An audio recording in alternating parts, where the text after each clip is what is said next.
Well, good day, everybody. Thanks for tuning in to LB Things, Stuff and More. Today, we're going to do our cultivating of some juicing of the worm vermiculture. So, what I have here is just a burlap sack. You can get just about any hardware store, feed store, probably even like Walmart, Amazon should be able to find it. It's fairly cheap, reasonable, and they can be reused. And I've just got a 5-gallon bucket here that we're gonna use. And what we're gonna do, we'll put that aside for now. Let me show you guys what the vermiculture is here. So that's all of the worm poo. Now this stuff is super potent.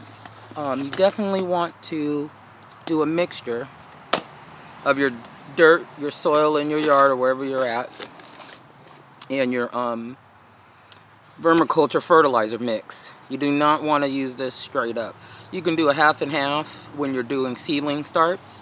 Seem to do okay. Even the 1-to-3 ratio. I kind of like to do a 1-to-3 ratio with my garden in general. 1-to-3, 1-to-4. So, you know. And you want to, when you collect your first round of vermiculture, and we'll probably next week see how the worms are doing in the bin over there and see how far they've gotten migrated over to the other side, and we might do a culture, we might be able to do a cultivating video for that one. So anywho, back to business. So this is what I've already had, and this you want to leave set out in a tub like this, just closed up for about 21 to 30 days.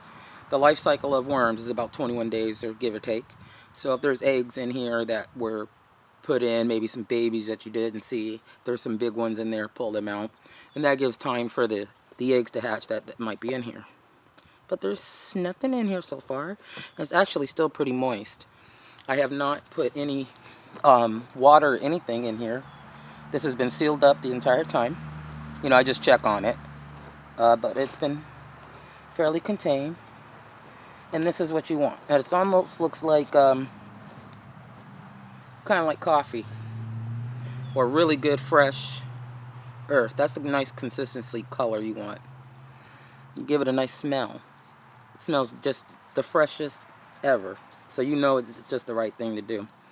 So anywho, what we're going to do is we're going to transplant just about all of this. We'll see how much the burlap will hold. And we're going to add some water to that, let that steep.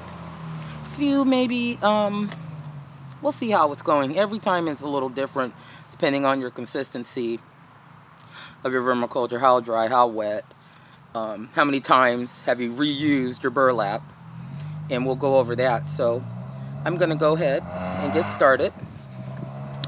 Apologize for any background noise there. It's midday here and the traffic's in the background. Alright, slide that puppy out. And 1 second, guys, let me grab my shovel real quick.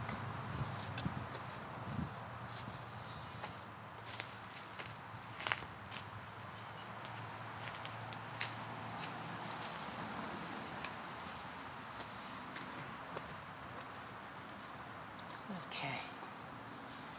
Alright, and we're just going to go ahead and just scoop in. And just keep an eye on it. Do your best to try to keep it in the middle. And give it a little tug. Sometimes I even put my foot on the other side. If your burlap's long enough, you can just tuck it under your bucket so it doesn't try to slip on you. Let's go ahead and do that now. There we go.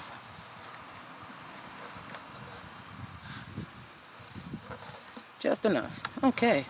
Now we're rocking.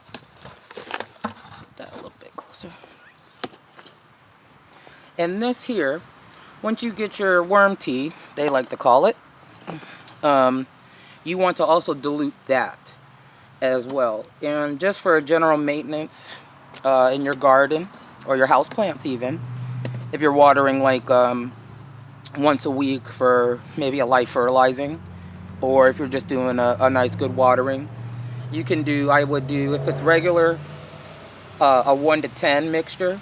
So 1 part of the worm tea to 10 parts water, spray bottle, pump sprayer, works great for the garden in your house.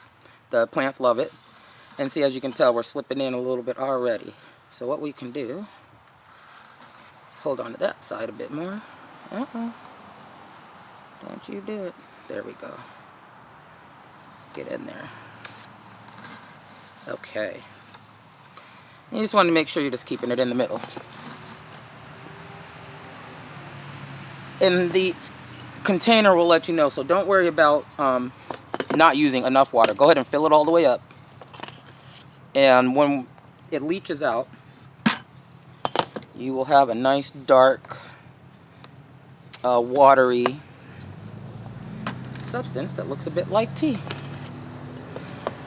And you can, once you have your leftover that's been drained off, go ahead and sprinkle that excess, kind of like an old tea bag or an old coffee that you just made coffee with, and it's all finished. Go ahead and toss that out in your garden, or take a teaspoon and sprinkle a little bit over your house plants, and just enough, just a sprinkle.